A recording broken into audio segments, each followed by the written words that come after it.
நாச்சியார் திருமொழியில் கோழி அழைப்பதன்கிற பதிகத்தில் 6வது பாசுரம் பார்க்க போகிறோம். தடத்தவிழ் தாமரை பொய்கை தாள்கள் எம் காலை கதுவ விடத்தேள் எரிந்தாலே போல வேதனை ஆற்றவும் பட்டோம் குடத்தை எடுத்து ஏற விட்டு கூத்தாட வல்லையம் கோவே படிற்றை எல்லாம் தவிர்த்து எங்கள் பட்டை பணித்தருளாயே.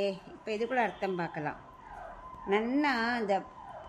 நல்ல அகண்ட நல்ல மலர்ந்த தாமரை பூக்கள் நன்றாக நிறைந்த இந்த பொய்கையில் அது தண்டுகள் இருக்கு இல்லையா, அது அப்படியே கீழே எங்களோட காலெல்லாம் அப்படியே கடிக்கிற மாதிரி இருக்குது. அது ரொம்ப வேதனையாக இருக்குது எங்களுக்கு. அது எப்படி இருக்குது, ஒரு விஷத்தேள் கடித்தா எப்படி இருக்கும், அந்த மாதிரி வேதனையாக நாங்கள் அனுபவிச்சுட்டுருக்கோம்.